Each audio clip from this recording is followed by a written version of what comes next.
In to bring a set of cattle out, we want to go around behind them. That's human nature.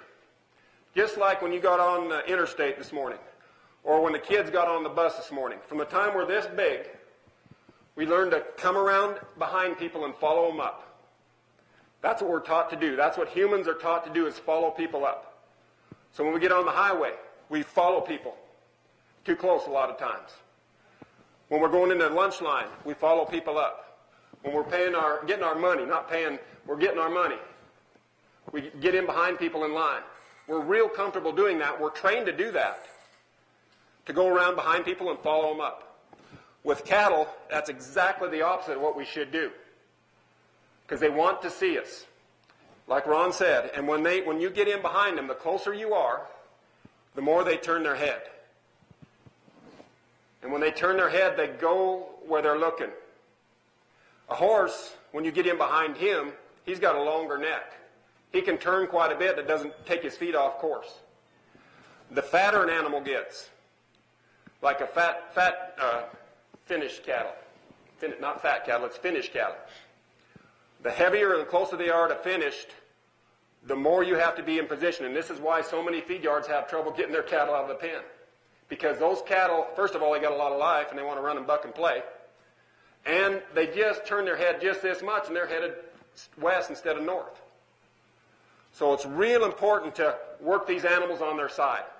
So where I position myself from, now you see I'm going to try to position myself here where I can draw this animal's eye. He might have to go in the corner. I'll draw the other animal's eye out of here. Now I step forward, and now all I got to do is step back here, and these cattle, all I have to do is make this much movement here. These cattle want to go with each other.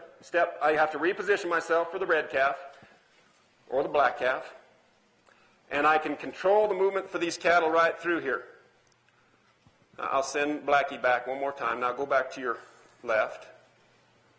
Now come to your right. So I'll position myself to bring him to his right and have him walk through that way. I'll try to keep his eye here. He made it around to the other cattle. So the thing we got to do here, when we position ourselves, and I'll try to come in on the V this time. When we position ourselves here, see, now it's really getting easy to bring him out of the corner. Now I'll see how little I can do. I'll cut it in half. There's one step, half a step more.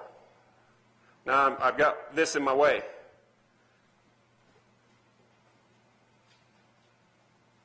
I'll wait till the red calf comes up, or the black one.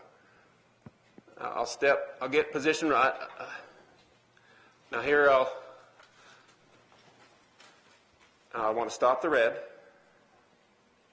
So you can see how little movement that you can train these cattle to take.